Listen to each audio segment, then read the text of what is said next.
Hello guys, this is Syed Yawar Hasan. Fat loss को लेके आप लोगों के बहुत सारे क्वेश्चंस थे। आज मैं आपको जो बताने वाला हूं वो कोई डाइट या प्लान नहीं है।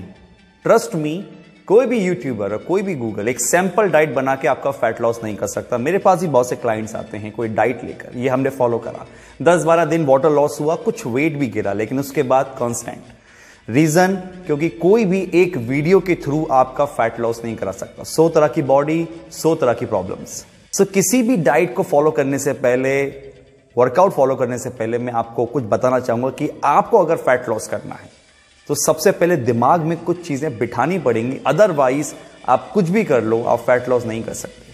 सबसे पहली चीज, आपको पता है कि आपको फैट लॉस करना है through diet and through workout, क्योंकि जो स्टोर एनर्जी, जो स्टोर फैट है वो आप यहीं बर्न कर पाओगे फिजिकल एक्टिविटी से।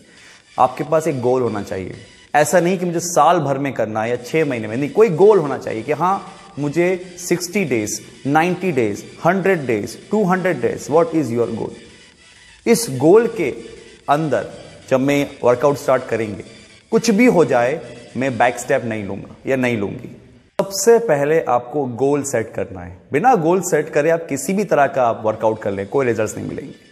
अब मैं बात करता हूं कि फैट लॉस किसी भी डाइट को फॉलो करने से पहले आपको कुछ हैबिट्स अपने अंदर लेकर आनी है, यानी कि जिस वजह से फैट गेन हुआ है सबसे पहले उसको हमको खत्म करना है। पहली चीज ध्यान रखिए, कुछ खाना आपके टेस्ट के लिए बनता है, कुछ खाना आपके पेट के लिए। जो घर में आप खा रहे हैं वो आपके पेट के लिए, जो बाहर खा रहे हैं वो आपके टेस्ट के लिए। क्या चीजें मिलाई जाती हैं, कितनी चीजें मिलाई जाती हैं उसके टेस्ट को एनहेंस करने के लिए, जो आपका फैट गेन तो करता ही है, अदर प्रॉब्लम्स भी लाता है। सो अगर आपका गोल है 3 महीने का, आप कोई भी बाहर का फूड नहीं खाएंगे। यह है आपकी सबसे पहली स्टेप।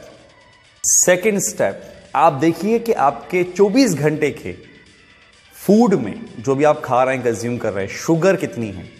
मैं बता रहा हूं, ये जो शुगर है ना, इस पे अगर आप समझोगे ना तो ना जाने आपकी कितनी प्रॉब्लम सॉल्व हो जाएंगी। शुगर 15 ग्राम टेबल स्पून होता है ना, उससे ज्यादा आपको एक दिन में नहीं लेना है। अगर आप खाने के बाद मीठा खाते हो, कोई मिठाई खाते हो, सब बंद करें।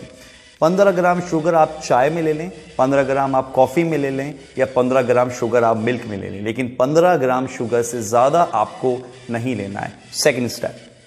थर्ड स्टेप, ध्यान रखिए आपका शेड्यूल कितना बिजी हो, आप बिजनेसमैन हैं, जॉब क्लास हैं, आप स्टूडेंट हैं, आपकी बॉडी को इन सबसे कोई मतलब नहीं है। स्ट्रेट फॉरवर्ड, आपको अपनी डाइट जो मील हैं उन्हें डिवाइड करना पड़ेगा। अगर आप सोचो मैं सिर्फ ब्रेकफास्ट में खा लूं, लंच में खा लूं, डिनर में खा लूं और 6-6 घंटे का गैप दे दूं, सॉरी सर, आपका कुछ नहीं हो सकता। आपको ध्यान रखना है कि आपको हर 2 से 3 घंटे में एक मील कंज्यूम करनी है। जैसे कि हम बताते हैं कि ब्रेकफास्ट, डिनर और लंच के बीच में जो स्नैक होते हैं वो स्नैक इंट्रोड्यूस करो। आप कितने भी बिजी हैं, मैं फिर बोल रहा हूं, आपकी बॉडी को इस चीज से कोई लेना देना नहीं है। स्नैक में क्या खाना है, बाहर का तला हुआ, पका हुआ कुछ नहीं। आपको स्नैक में खाने फ्रूट्स। देखिए, फ्रूट्स खाने से एक चीज होगी, एक तो बाहर की चीजों से बचोगे, दूसरा फुल रहोगे, आपका स्टमक बार बार क्रेविंग नहीं करेगा कि हमें कुछ खाना है। सो ब्रेकफास्ट, डिनर और लंच के बीच में आपको कोई भी स्नैक, कोई रिस्ट्रिक्शन नहीं दे रहा हूं, किसी भी तरह का फ्रूट, सैलेड, इसको इंट्रोड्यूस करो आप। बट ध्यान रखो, आपको अपनी बॉडी को 3 से 4 घंटे में मील देनी ही एट एनी हाउ। आप लॉन्ग पीरियड ऑफ टाइम तक भूखे नहीं रह सकते। चौथी चीज, 50%, मैं बोलूंगा 60% घरों के अंदर आज भी खाने के साथ बढ़िया कोल्ड ड्रिंक्स, सॉफ्ट ड्रिंक्स ये रखी जाती हैं। और बहुत से लोगों को तो ये कहना है कि खाने के बाद इनको खाने से बेटर डाइजेशन, इतना मिथ है इन चीजों को लेकर। मैं आपसे फिर बोलूंगा, किसी भी तरह की सॉफ्ट ड्रिंक, चाहे वो कितनी भी डाइट वाली कोक क्यों ना हो, डाइट वाली सॉफ्ट ड्रिंक क्यों ना हो, आपको नहीं कंज्यूम करनी है। खास तौर से खाने के बाद आप पानी भी ना पिए एटलीस्ट 15 मिनट तक।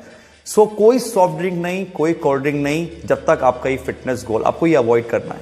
5वीं स्टेप जो बहुत कारगर है, आपको पूरी प्लेट जो होती है उस प्लेट को 3 पार्ट में डिवाइड करो। आप एक प्लेट के अंदर दाल चावल भर के लेकर आओगे तो आपने क्या करा है, आपने एक्सेस कार्बोहाइड्रेट लिया है। आप समझिए, आपकी प्लेट 3 पार्ट्स में डिवाइड होगी। जो फर्स्ट पार्ट रहेगा उसमें आपका कार्बोहाइड्रेट यानी कि रोटी या तो चावल रहेंगे। इसके अलावा आप सेकंड पार्ट में सब्जी रखेंगे और थर्ड पार्ट में किसी भी तरह का सैलेड, क्यूकम्बर, टोमेटो, एनीथिंग। ये 3 पार्ट में 3 चीजें होना चाहिए। 6th स्टेप, अगर आपका जब फैट गेन हुआ है, आप देखिए क्या आप तेल वाली चीजें खाते थे, क्या आप रोटी पे घी लगाते थे, क्या आप ब्रेड पे बटर लगाते थे? अगर ये सब करते थे तो अवॉइड करना है बहुत ज्यादा तेल में तली हुई चीजें, रोटी पे घी लगाना और ब्रेड में मक्खन लगाना, इन सबको अवॉइड करेंगे। 7th स्टेप, जो कि बहुत इंपॉर्टेंट स्टेप है, आपकी जो खाने की प्लेट है उसमें प्रोटीन, फैट एंड कार्बोहाइड्रेट तीनों चीज होना चाहिए। 8th स्टेप, आपको रात को यानी कि 8 बजे के बाद, अगर आपके पास कोई वर्कआउट आप नहीं करते रात को या फिर कोई फिजिकल एक्टिविटी आपकी नहीं होती है, सो रात को 8 बजे के बाद किसी भी तरह के कार्ब सोर्स को आप नहीं लेंगे। आप सिर्फ प्रोटीन फैट लेंगे। आपकी बॉडी को रात के टाइम पे कार्ब्स की इतनी रिक्वायरमेंट नहीं है। अगर आप रात को वर्कआउट करते हैं तो आप थोड़े से कॉम्प्लेक्स कार्ब्स खा सकते हैं विथ डिनर।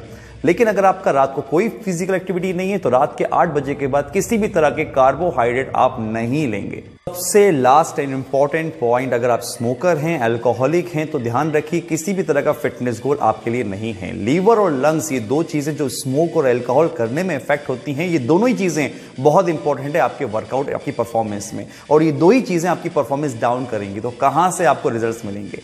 इन्हें अवॉइड कीजिए। और इसी पॉइंट में मैं चीज और ऐड करना चाहूंगा कि अगर आप ये सब कुछ कर लेते हैं तो आपको 45 मिनट एक्सरसाइज करनी। कोई भी physical activity, swimming, cycling, running, jogging, आप चाहें तो वर्कआउट कर सकते हैं। सब कुछ, कोई भी फिजिकल एक्टिविटी 45 मिनट करनी है। अगर दिन भर के आप 3%, 3.5% 24 घंटे में से नहीं निकाल सकते तो आपका ये सोचना ही गलत है कि आप कभी फिट रह सकते हैं। चाहे मेरी वीडियो देखें या किसी की भी वीडियो देखें, आपके लिए सिर्फ वो देखने में अच्छा लगेगा, काम कुछ नहीं आएगा। सो वर्कआउट आपको करना पड़ेगा, गोल आपको बनाना पड़ेगा। ये जो चीजें मैंने आपको बताई हैं, अगर आप इनको फॉलो कर सकते हैं, इनको अपनी लाइफ में अप्लाई कर सकते हैं, मेरी गारंटी है आप कोई भी फिटनेस गोल अचीव कर सकते हैं। स्टिल मैं आप लोगों के लिए एक फैट लॉस का सैंपल प्लान, किस तरीके से डाइट बनती है, क्या क्या खा सकते हैं, वो लेकर आऊंगा बहुत जल्द। Take care.